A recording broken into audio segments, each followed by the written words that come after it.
worshiping the Supreme Lord with gladdened sentences and a pure heart for his intended activities as an incarnation, Rama spoke as follows to Kardama and Devahuti. Purport by His Divine Grace, A.C. Bhaktivedanta Swami Srila Prabhupada. As explained in Bhagavad Gita, 4th chapter, anyone who understands the transcendental activities, the appearance and the disappearance of the Supreme Personality of Godhead is to be considered liberated. Brahma, therefore, is a liberated soul. Although he is in charge of this material world, he is not exactly like the common living entity, since he is liberated from the majority of the follies of the common living entities. Follies means basically nonsense. He was in knowledge of the appearance of the Supreme Personality of Godhead, and he therefore worshiped the Lord's activity. And with a glad heart, he also praised Kardama Muni because the Supreme Personality of Godhead had appeared in as his son. One who can become the father of the Supreme Personality of Godhead is certainly a great devotee. There is a verse spoken by a Brahmana in which he says that he does not know what the Vedas and what the Puranas are, but while others might be interested in the Vedas or Puranas, he is interested in Nanda Maharaja, who appeared as the father of Krishna. The Brahmana wanted to worship Nanda Maharaja because the Supreme Personality of Godhead, as a child, crawled in the yard of his house. These are some of the good sentiments of devotees. If a recognized devotee brings forth the Supreme Personality of Godhead as his son, how he should be praised. Brahma, therefore, not only worshipped the incarnation of Godhead, Kapila, but also praised his so-called father, Kardama Muni. Haribol. Okay, text number 12. 1 second.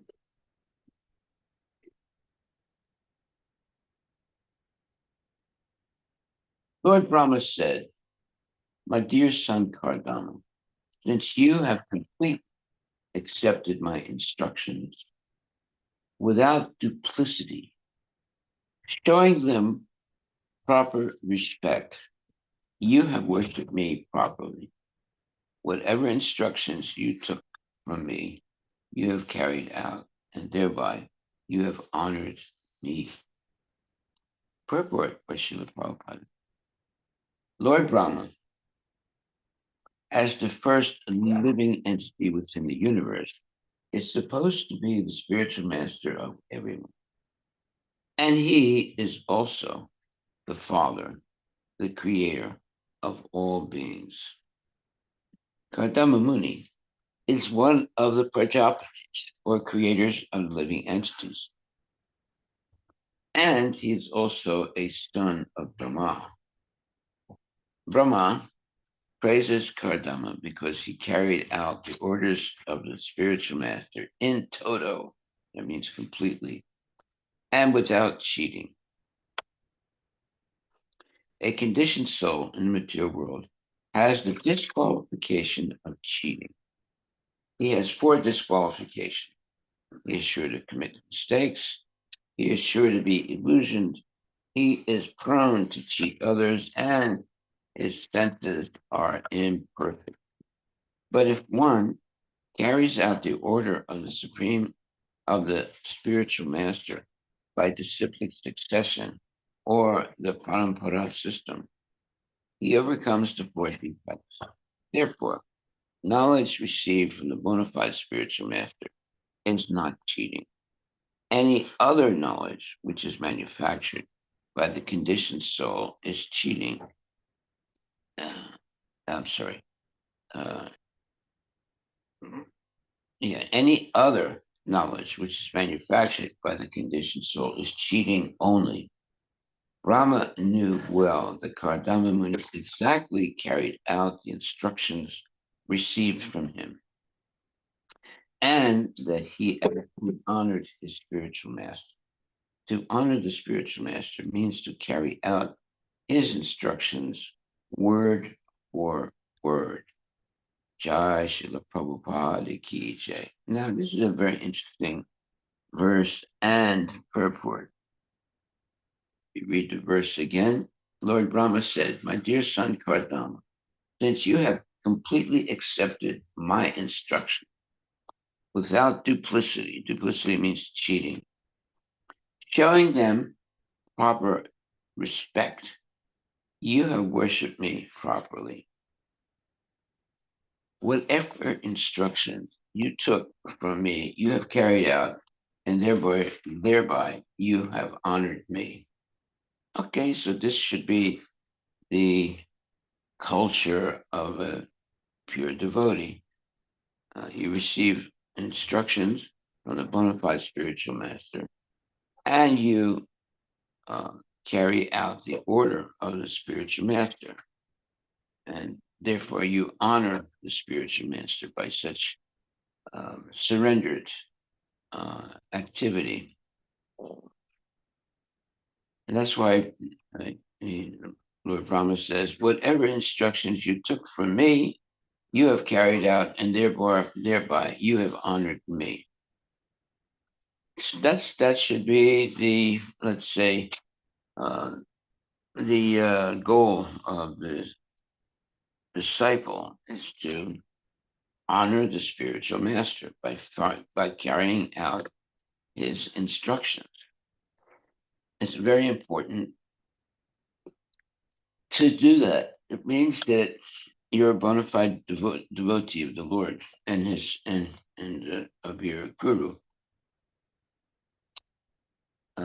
So we're given instructions. Instructions are things that we should follow.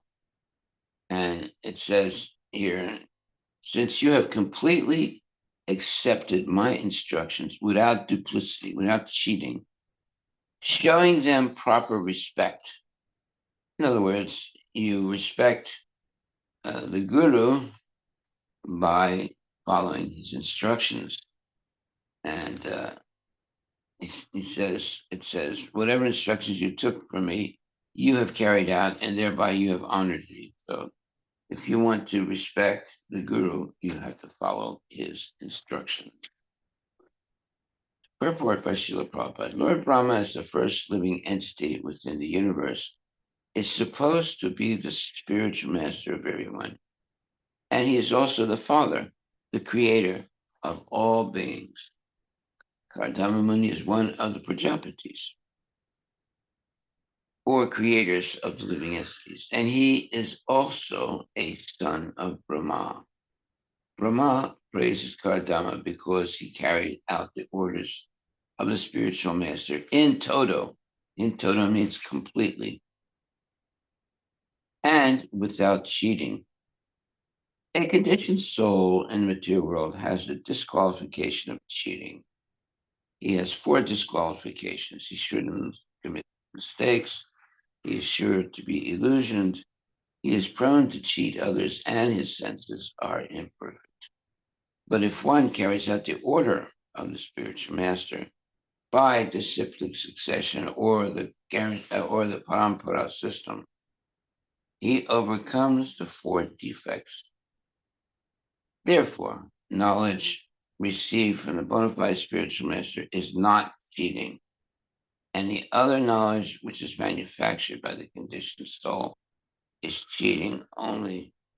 Brahma knew well that Kardama Muni exactly carried out the instructions received from him, and that he actually honored his spiritual master.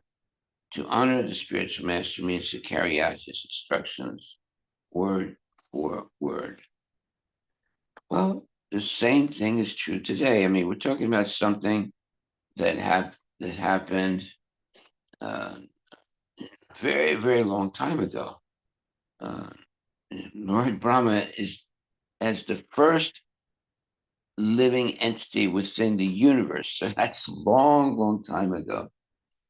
And he's supposed to be the spiritual master of everyone. Okay. But he is also the father, the creator of all beings. And Kardama Muni is one of the Prajapatis or creators of the living entities. And he is also a son of Brahma. So Brahma praises Kardama because he carried out the orders of the spiritual master in toto. That means completely and without cheating. Well, this should be the culture of a devotee to carry out the instructions of the spiritual master without any cheating and completely from A to Z, whatever the spiritual master wants. However, everybody in the material world has a tendency uh, of what you would call cheating. In other words, there are four things. One commits mistakes, one is sure to be illusioned, one is prone to cheat others, and one's senses are imperfect. So these are the defects of every human being. However, if one carries out the order of the spiritual master through the disciplic succession or the parampara system, he overcomes the four defects. So they are mistakes, illusion, cheating, and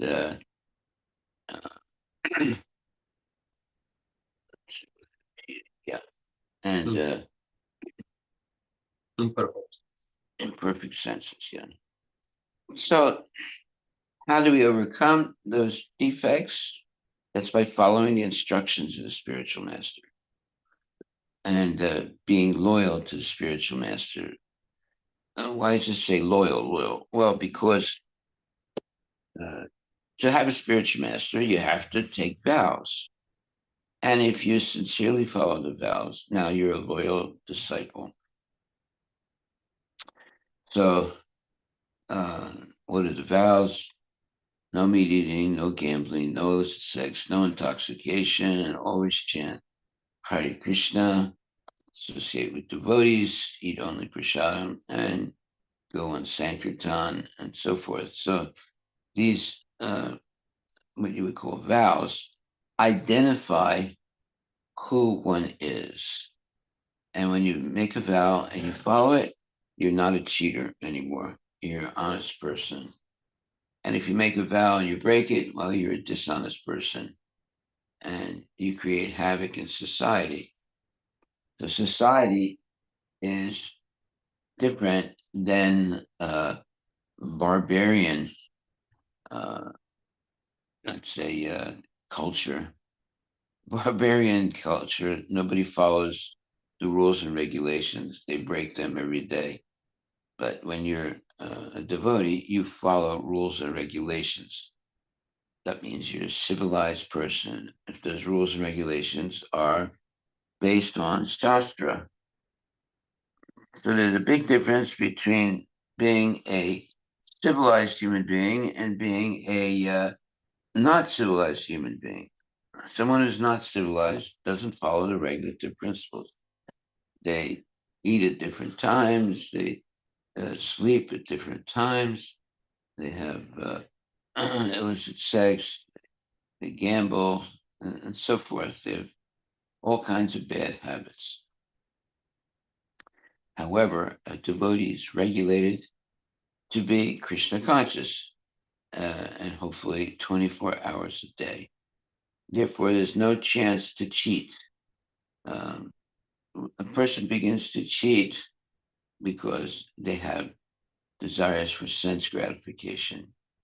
If the devotee loses the desire for sense gratification, and uses the senses only to please Krishna, then they are liberated from the cycle of birth, death, old age, and disease. So, to become liberated is not really difficult because it's much more easy to be liberated than to be a let's say illusioned by Maya.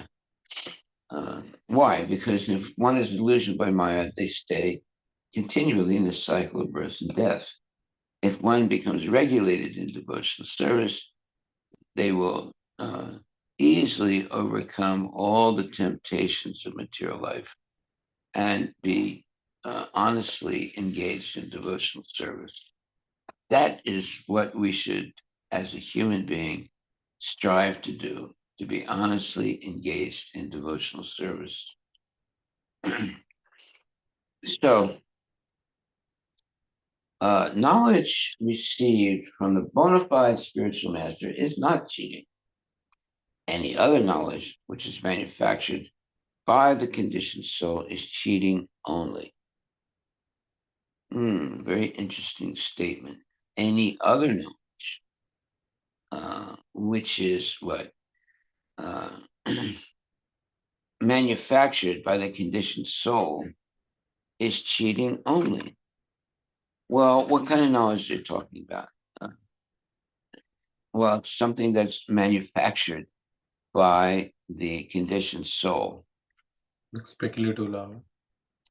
Speculated knowledge, yes. But we can see that most things that we learn in school is speculated. Darwin's theory. Darwin's theory is completely speculated. He did not really experiment very much. Yeah, a little bit. For about 5 years, he experimented uh, bugs and different types of living entities, and then he made his, uh, theory uh, of how everything evolved. Now, this is a very interesting point. And it's very difficult for materialistic people to understand. Materialistic people say everything evolves over a long period of time. Shastra says everything was created at once. Right at the beginning of life, everything was created at once, all the different species. They did not evolve one after another. So this is a big point that most people don't understand. Even devotees, they might not understand this because everyone's talking about the evolution of species. But yet, if you read Bhagavad Gita, Srimad Bhagavatam, it says that all the living entities were created at one time, at the same time. And it's hard to believe that because we've all been cheated by Darwinism. Darwinism is a very slow process of trial and error, and sometimes genetic mistakes, and then one species becomes another species. It's completely false uh, narrative, and it's not true. Krishna created everything at one time. Even the Christians, they say that God created in 6 days, and the seventh day uh, became like the Sunday, and he rested. That's also false.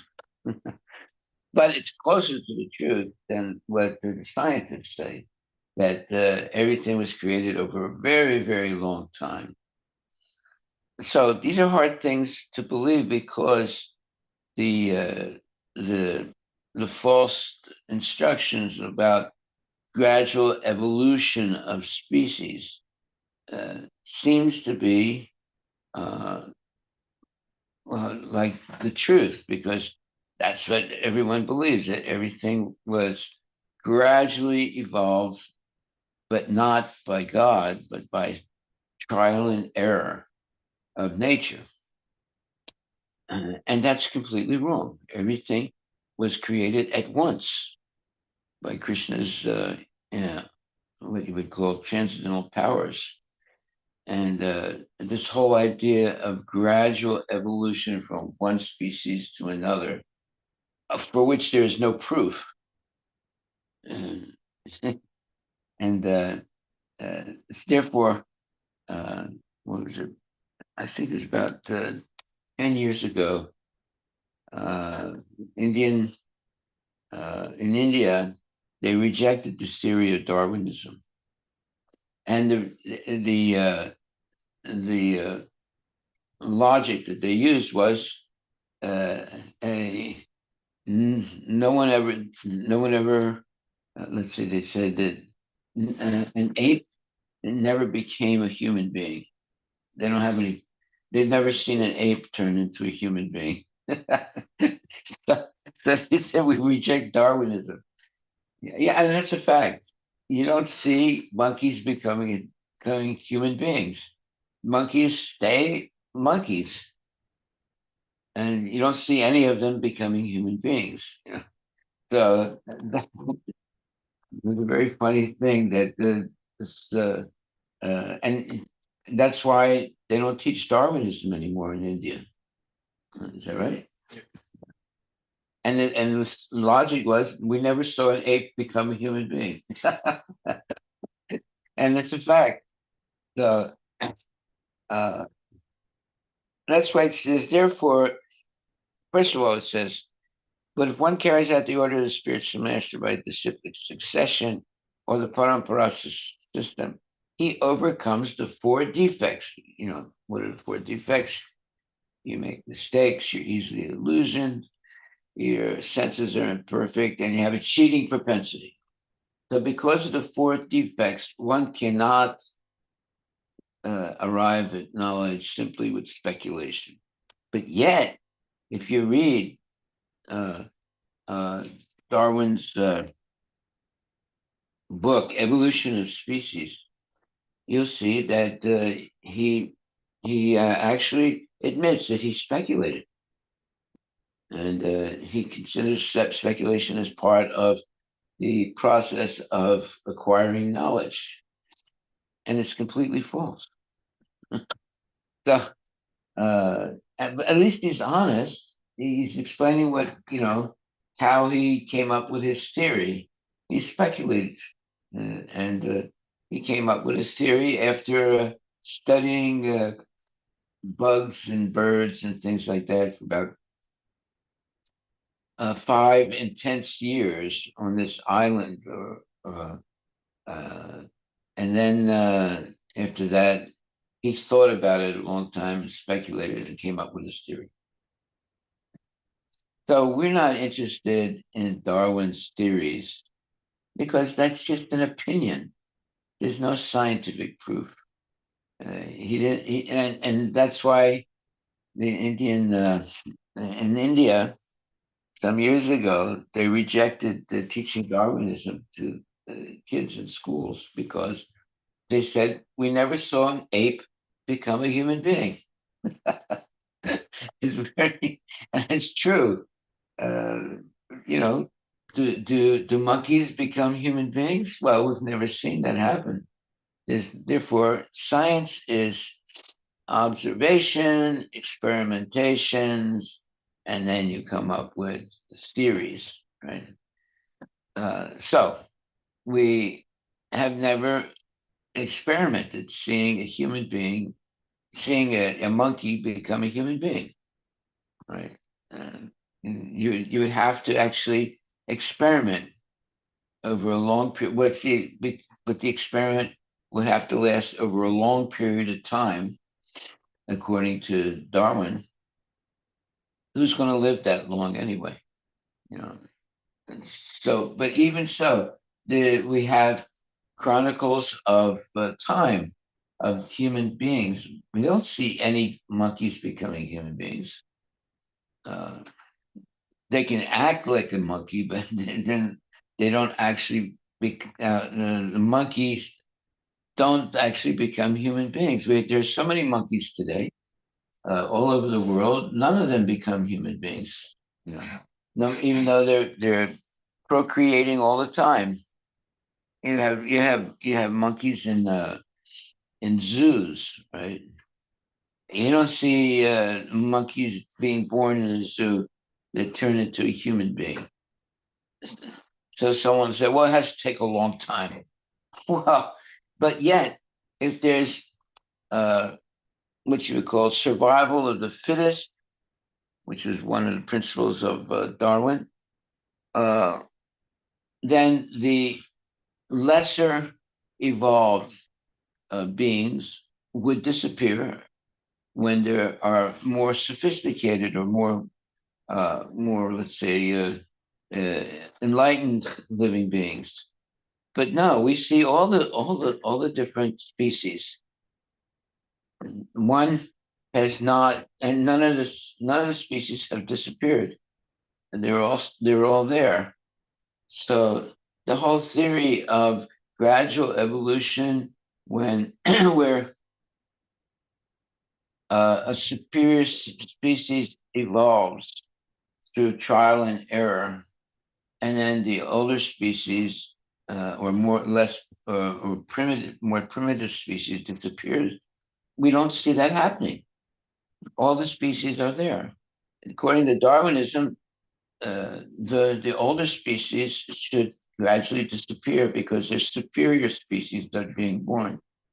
But it's not happening like that. All the species are still there. From the most elementary one cell amoeba all the way up to apes and monkeys and gorillas, but no gorilla or ape or monkey is turning into a human being. So they don't have the experimental proof. Science, okay, what is science? Science is observation, experimentation, and then you come up with a theory, and eventually, if your theory is like 50%, let's say, predictable, it's a scientific theory. If it's 100% predictable, it's truth. It's fact. We never saw a monkey turn into a human being. You ever see a monkey turn into a human? I haven't. Nobody has. You can keep monkeys in the captivity for hundreds and thousands of years. Not one of them is going to turn into a human being. You know? So they don't have the experiment. I mean, science is observation, experimentation, and then you come up with a theory. And if the theory is 100% predictable, it's the truth. If it's 50% predictable, it's some kind of a theory. Right? 25% predictable, it's a little bit less than a theory. 0% predictability, it's nonsense. You know? So, but there's zero predictability when it comes to this Darwin's theory that one species gradually turns into another species. There's no proof of it. Yeah. What is it? What do you want to say? They didn't even observe it. What? They also didn't observe it. They can't even see it. Like the first step is observation, right? Yeah. They didn't even observe it, right? Or did they observe Well, they never saw a monkey turn into a human being. Yeah, it's a fact. The, because they're violating the principle of science. Science is observation, experimentation, and you make a theory, and then you see if it is predictable, right? But if you have zero predictability, then it's not science anymore. You never see a monkey become a human being, no matter how many how many generations of breeding monkeys. They don't turn into human beings, and or you never see a snake turn into a human being. None of this is happening. All the species are there. If there was a gradual process of survival of the fittest, then the less fit species would disappear and the more fit species would take over. We don't see that happening. All the species are there. So you see that there's no proof of Darwinism. You know, if Darwin's theory was true, then the older species would all die out because now you have superior species. Like for example, you have snakes that don't have legs, but now you have reptiles that have legs. Then the snakes would disappear because the reptiles would wipe them out. But the snakes are still there, and the reptiles are still there, right? And the monkeys are still there, and the human beings are still there. So where is one species turning into another species? There's no proof of it. It's a pretty simple thing, Apes don't turn into human beings, but this is the theory of Darwinism. But there's no proof of it. That's the problem. They get around. They get around that. Uh, the because they're not scientists. Scientists are observation and experimentation, and then there has to be predictability. There's no proof of Darwin's theory because they haven't experimented. They just saying that they think it's like this or like that. It's all speculation.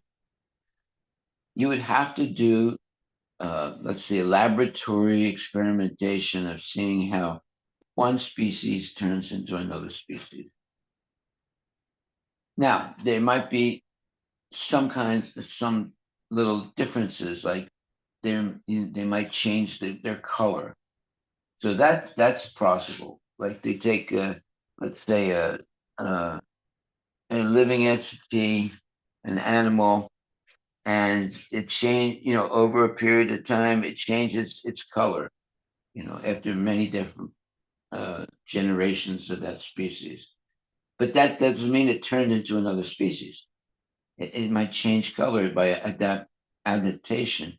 Like let's say they live in the jungle, and to exist in the jungle, they have some, uh, green spots on their body, and then after 100 different generations, those green spots disappear because they're living in the zoo. So some little bit of variation happen, but they don't turn into a different species. So I recollect the definition of species according to Darwin was that if they don't mate, if let's say a bird A and bird B, if they're put together and if they don't mate, then they are a different species. Mm. And that's the logic he used to say that they have changed the species, because then if they don't mate, then they will disappear gradually. Yeah, no, but this is all. If you read the logic he is used is that on, let's say, day one, all these birds were of a particular type of look and same thing, and then What particular type of what? particular the way that they look, like they don't have, let's say, Color. or whatever, and then they were mating, and then there was an offspring and so on. Well, and he also said, he took this island so that in order for any other bird to come to this island, somebody has to actually transport them because they're so removed from the rest of the place. So that means that the birds have to be there on the island only. Then there's multiple islands, and each of the islands had different types of species. And then he initially brought them. No, not species. I mean, he calls them species. Each of them birds with different characteristics. Let's put it that way. Well, wait a minute. Just because they change color over time from one generation to another doesn't mean it's a new species. It's possible that they can change color to adapt somewhat to, because why? Because the ones that are, let's say, black, they're seen more than the ones that are white. So all the black ones die because they're easily seen, and the ones that are white, you don't see them so easily. That doesn't mean they change the species, though. So there can be some changes where the uh, the the ones that can run faster than others that run slower on the same species, well, most of the ones that run slower get eaten, and the ones that run faster, they continue to exist, generation after generation. But they're not. But they don't change the species. A monkey is still a monkey, whether it's white or it's black. You know, they can Yeah, I change think color. their definition of species is changed and then he is extrapolating. So, for example, here is the definition. I mean, he did not provide a precise definition the way modern biologists do, but his concepts of species was closely tied to the ideas of variation, natural selection, and common descent. So that's where he defines the birds have changed the species. Basically, it's not common descent. In Darwin's view, species are populations of individuals that share common characteristics and are capable of interbreeding. But more importantly, they're shaped by the process of evolution. A monkey can interbreed with a human being as much as you want. It's not going to turn. Yeah, It's not going to produce another human being. An ape can have sex all they want, all they want with a human being. It's not going to produce a mixture of an ape human being. I've heard about lions and tigers.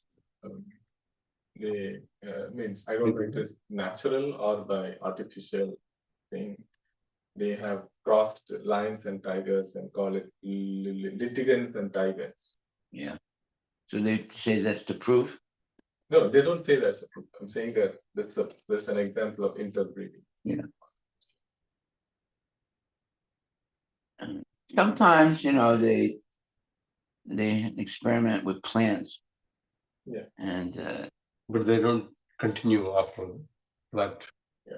Like like for example, horses. They they interbreed horses, but you can't change the breed of the horse from one to another. Right? And therefore you get a donkey. A donkey is like you breed a horse with some other creature, but you get a hybrid, but that hybrid cannot reproduce. Like you mix a horse with a dog or something, right? But the next generations cannot reproduce.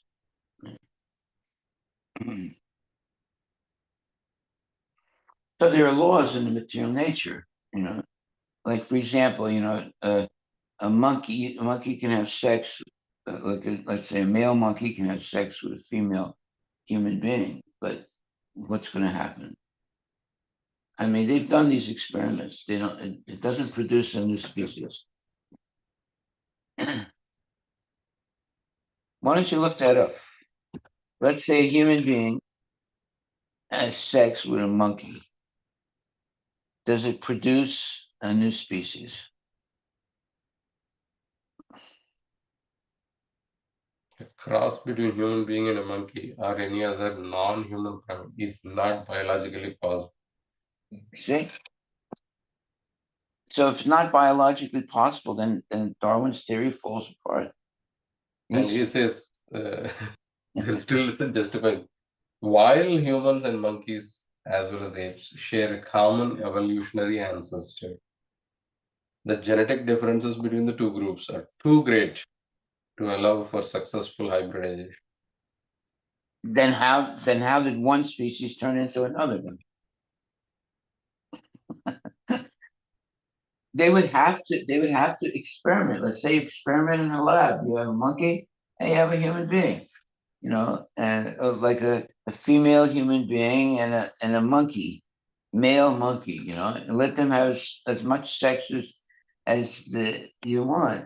They're not going to produce another human being, right?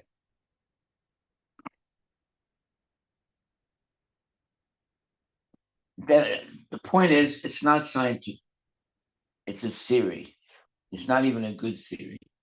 You don't see any human being turning it, and you don't see any apes turning into human beings. No matter how much sex they have. So therefore, it's not even a good theory. It's just speculation. And by the way, if there's survival of the fittest, how come all the species are there? The less adapted species would be eliminated by the more superior species, right? Like for example, you have snakes, right? Well, they don't have legs. And then you have four-legged mammals or four-legged creatures, so they should wipe out all those snakes that don't have legs. But no, the snakes are still there, and the alligators are still there, and so forth. Of course, alligators can eat snakes, right? And some snakes can eat alligators, but their species is not wiped out. So it's just even though like four-legged species should be able to wipe out the snakes that don't have legs, but all the snakes are still there. So how can you prove Darwinism then? Yeah, His theory is the survival of the fittest. this is I asked like if the survival of the fittest, then why do we still see all the species? Right. The phrase survival of the fittest is often misunderstood. It does not mean that only the strongest or most advanced species survive, nor does it imply that the weaker species must go extinct. Instead, it refers to the idea that organisms best adapted to their specific environment are more likely to survive and reproduce. That's speculation. Are more likely. That's speculation. You see, that's double talk. It's called double talk. You say one thing and then you say another thing at the same time, or one after the other, but there's no proof. Where's the experiment? Science is observation, theory, experimentation. Where is the experiment when one species turns into another? It's never been done. They tried. They've tried to have sex between a woman and a monkey. It never worked. You see. There might be some differences, like you change color. There are certain animals living on an island, and you take them and you put them in another island, and they might change color, but they didn't change species. So there are little things that can change, like the color, because of the different environment, but the species does not disappear or does not evolve into another species. So where's the experiment of one species turning into another? Why don't you look that up? So here I ask, like, what is the proof that humans and monkeys shared a common ancestor? Because that's one of the things that they claim. So the idea is that humans and monkeys share a common ancestor is supported by a wide range of scientific evidence from various Various what? fields of science, such Fields? as genetics, fossil records, comparative anatomy, and embryology. Genetic evidence, DNA similarity. Humans and non-human primates, particularly chimpanzees and bonobos share about 98 to 99% of their DNA. This close genetic similarity indicates a shared evolutionary lineage. No, it doesn't. It's also Yeah, this is That's the theory. Where do we show it? yeah. You know, I mean, it's like in computers also we use data structures. If you have to represent different species, you will use the one data structure, but different bits will vary different. Just because it varies doesn't mean like it's the same. it's the same. It's an evolution. So I mean, they do not first of all understand that the DNA is just like a data, but there's something that is processing all of this and actually producing the species. So that whole concept of soul and super soul, they absolutely do not have an idea. So as a result, they come to these wrong conclusions. And then they use again, all they're looking at is the material dimension of things like DNA, chromosome evidence. Humans have 46 chromosomes, while other primates like chimpanzee and gorilla have 48. The difference can be explained by the fact that two chromosomes fused in the human lineage. And by the way, they tried doing all this chromosome fusing, chromosome. yeah, they didn't get a new species. And they in fact caused more cancers and other types. Yeah. Look, they've done the experiment many times, long time ago, trying to have a woman have sex with a monkey. It doesn't work. You can try it as much as you want, it's not going to work.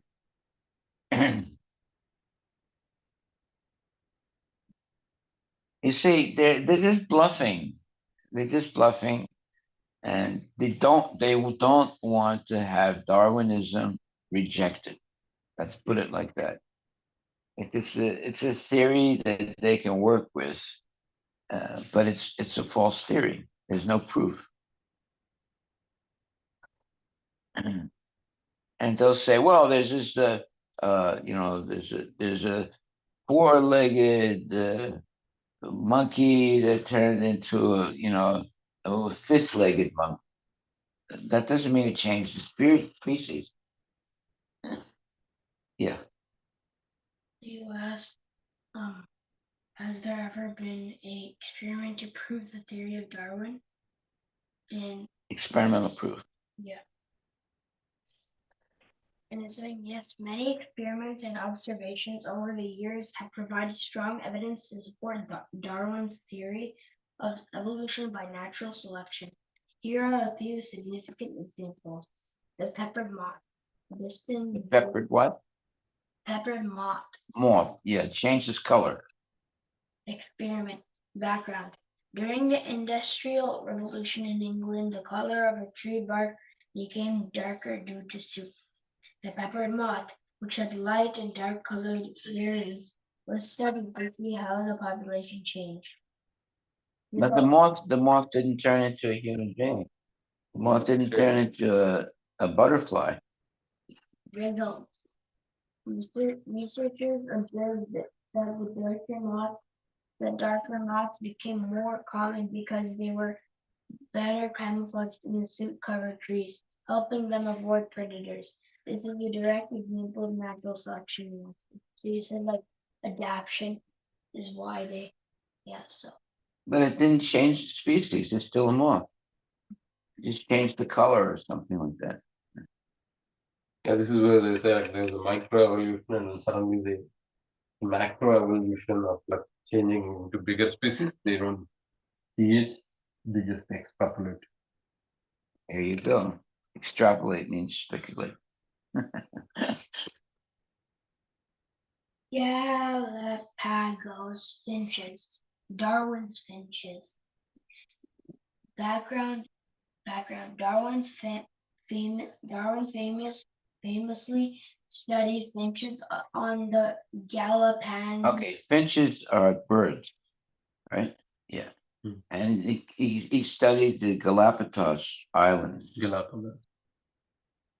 Go ahead. We noticed that different species had very big shapes adapted to their diets. Okay. Researchers like Peter and Rosemary Grant spent decades studying these finches. They documented rapid changes in beak size and shape due to environmental pressures such as drought, providing strong evidence of natural selection in real time. Yeah, but you still have finches. Mhm. You didn't turn into a different species. God, school that they taught me the reason why this is one. So it's not that they are changing to the color. It's like there's one species like the dark moth example. The dark moths, right? They're dark and then they're light moths. So it's more like the white moths went extinct, or there are very few, and the dark moths raised because they were able to make it through. But the moth didn't turn into a monkey. It's still a moth. Change color. Yeah. Yeah. So they don't, I mean, they don't have the proof. You have to experiment and show how, monkey turns into a human being. There's no experiment that ever succeeded, even though they tried. They tried women, human women having sex with monkeys, things like that. They didn't work. You didn't end up with a hybrid monkey human being. So look that up. Was there breeding between a monkey and a human being?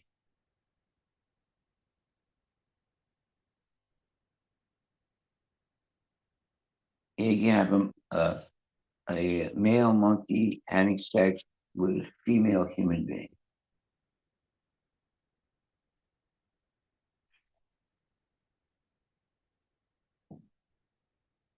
Can you crossbreed a human woman with a monkey? Believe me, they tried to do that type of experiment. Yeah, checked earlier, but that's not possible. Genetic incompatibility, reproductive barriers, evolutionary divergence, No and finally, scientific evidence to support the idea that humans and monkeys have ever interbreeded. Humans and modern monkeys belong to different branches of the primate family tree, and their evolutionary paths diverged millions of years ago. Humans are more closely Diverged millions of years ago. And stop rejecting. It happened in the past. It doesn't happen in the present. That's complete nonsense. It happened in the past and it'll happen in the future, but we never see it in the present. That's complete nonsense. They diverged, maybe they'll converge millions Yeah, years. exactly. They just use language, they play around with words, but they don't have the experiment. Where's the experiment? Oh, it takes a long time. Oh, okay. Well, I mean, how many years have we been collecting data? Oh, it's only been about 150 years. We have to wait a long time, to see our speculation turn into truth. It's complete nonsense. They don't know what they're talking about. If they know what they're talking about, they're talking about cheating. That's what it is. humans are more closely related to apes, such as chimpanzees and gorillas. Okay, then connect the chimpanzee with the human being. Let's see what you get. But even with apes, the genetic differences are too large to allow for interbreeding. For two species to successfully interbreed, they need to have closely matched chromosome structures and other genetic similarities that would allow for viable, viable offspring. In the case of humans and other primates, the genetic differences are too significant. Then how did they evolve then? How did the monkey turn into a human being? Yeah. Especially in terms of reproductive compatibility or Compatibility. Okay. Compatibility. Compatibility or crossbreeding. While humans and some apes, like chimpanzees, share a high percentage of DNA, around 98%, this does not mean they can reproduce together. These genetic differences serve as a barrier to interbreeding and maintain the separation between species. Okay, so Darwin's theory falls apart. They can't make an experiment. That's the point. They can try as much as they want. Crossbreeding, apes with human beings is not going to work. So then, how did it happen? That's the question. See that what's disturbing is that Krishna created all the species at one time. It didn't happen over a period of time. It happened right away, right in the beginning of creation. So this is something that is incomprehensible to the atheist. How could it happen all at once? Yeah, it happens because whatever uh, whatever was uh, present in the previous ages, uh, actually, what happens is there are different ages, and at a certain point, everything is eliminated, and then everything is manifest again. It's not over. It's not evolutionary. It is there are different periods of time when everything in the material creation disappears, is destroyed, and then at another time they all appear again. Now this is very difficult for people to understand.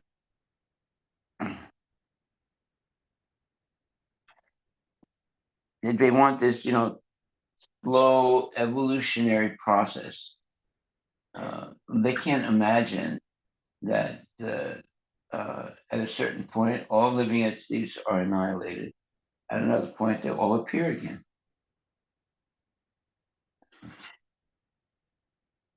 So, if we read the Shastra, yeah, there are different periods of time where all the living entities are exterminated, and another time where they all appear again. That's incomprehensible to the scientists because they can't experiment. They can't wipe out an entire species and then, like by some magic thing, they all appear again. So, but Krishna can do that. So,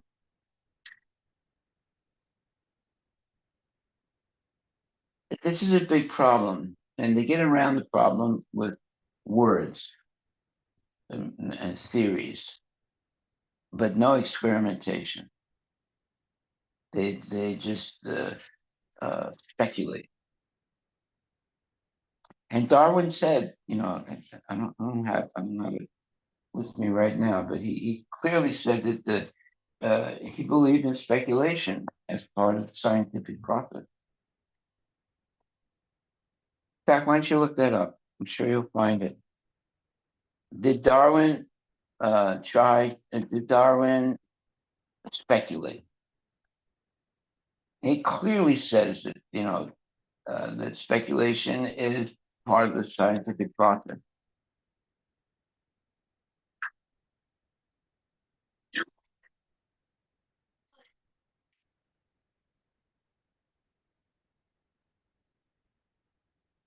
Darwin's theory was not merely speculative, but rather based on a combination of observations, experimentation, data collection, and logical reasoning.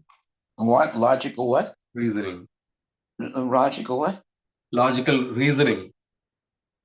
Reasoning. Logical reasoning. That's called speculation. Go ahead. So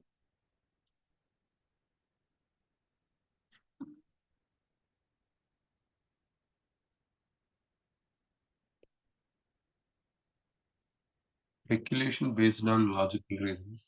Yeah, you see, it's speculation. It's still speculation.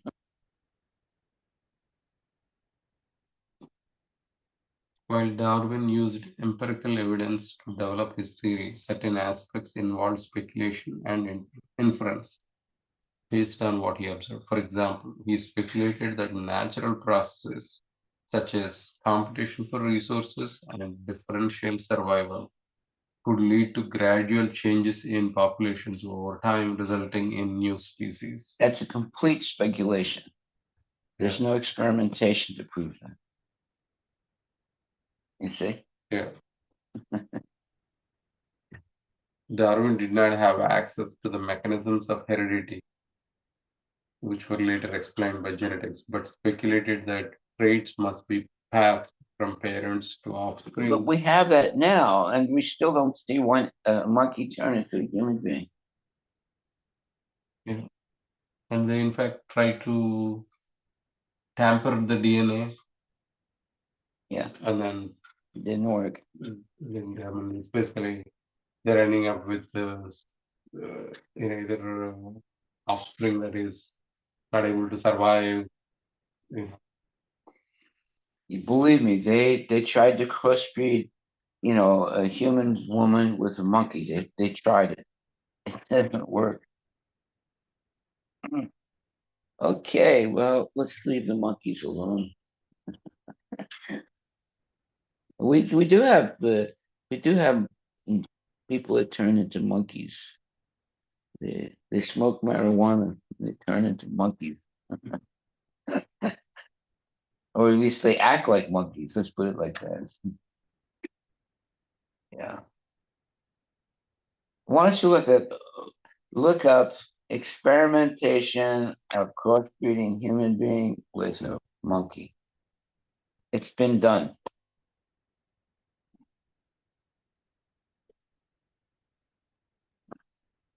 In 1930s or something like that, they did it. And they were not able to get, a crossbreed. They tried.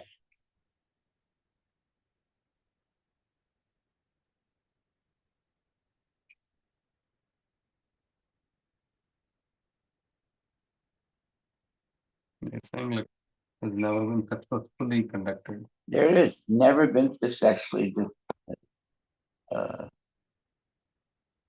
conducted.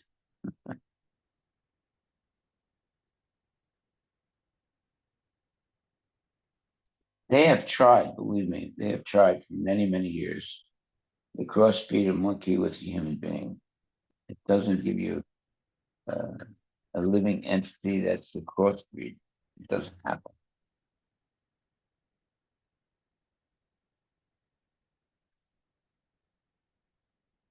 See, there are many things that scientists want to do, but they can't do it. Yeah, Yeah. in 1920s,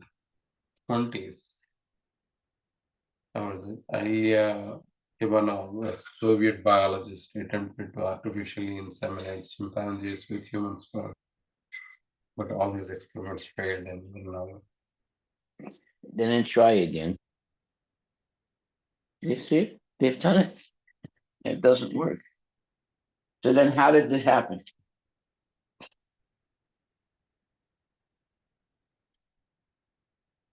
All the proof is there that Darwinism is false, but still they teach it in school. They stopped teaching it in India. Why don't you look that up? They stopped teaching Darwinism in Indian schools.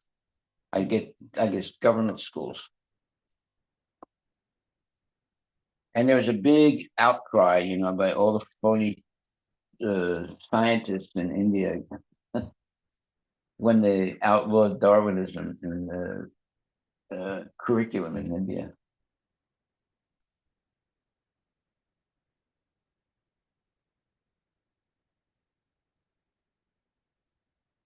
yeah. India has removed Darwin's theory of evolution from the 9th and 10th grade science textbooks. Yeah. And the proof was we've never seen an ape turn into a human being. It's like a joke the way they said it. And everybody got upset. All the phony scientists in India got really upset.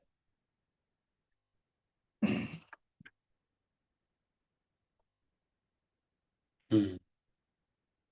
Right? Yeah. Apparently 1800 scientists have expressed their concern, but and then they think that because they are depriving the students of critical knowledge. Yeah,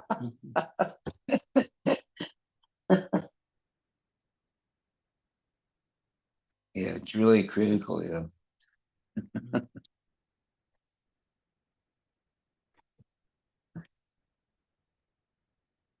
You got to hand it to the Indians. The Indian, let's say, I guess they're followers of Modi. They stopped teaching. They stopped teaching Darwin's theory, you know, in schools.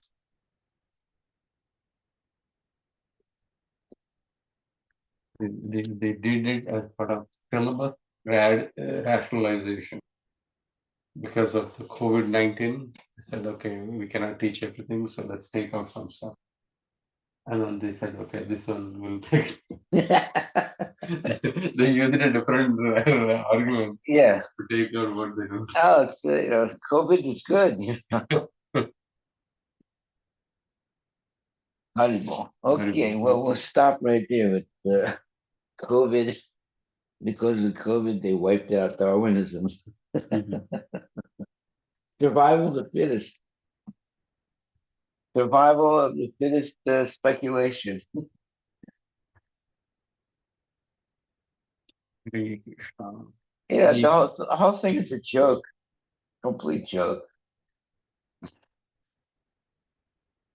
You can see now that the scientists are not real scientists. Yeah.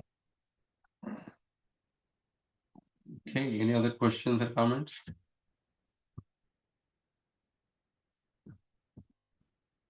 Then we'll again see you. No, we should find, uh, we can go on the internet and you'll see all kinds of conferences, scientific conferences, where all the big, uh, you know, uh, scientists come together and they start talking and arguing, and you'll see that they're, they're they're just talking about speculation. They don't have proof. And they say, well, we'll find out. I mean, we build so many bridges and tunnels, so we'll also figure out, how Darwin's theory is true.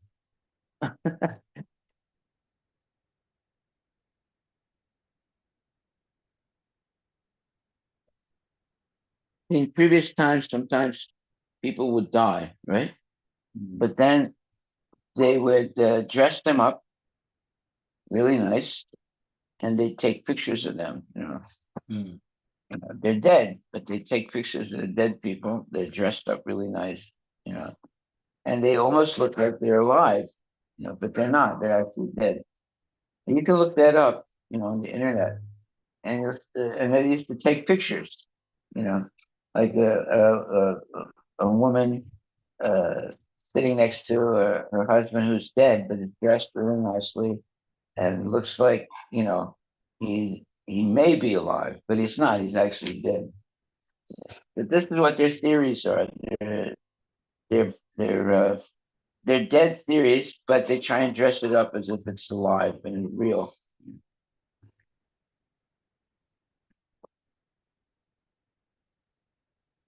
Okay, well, thank you very much. I see there's no Darwinists in our uh, congregation that are trying to argue against what we just said now.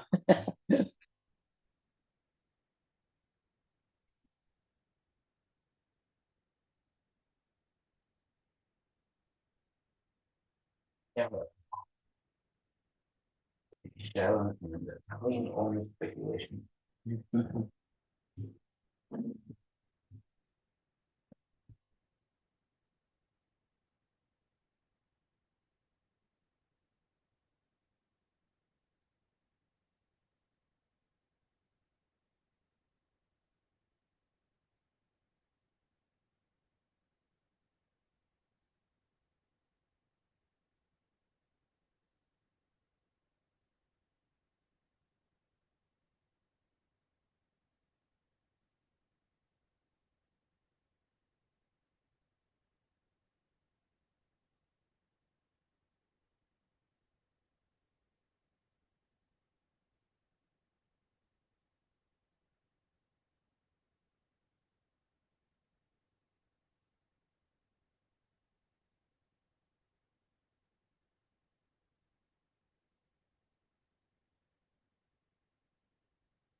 Yeah, that's what I in the morning.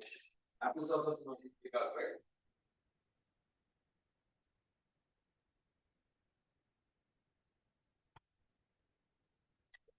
Stop working.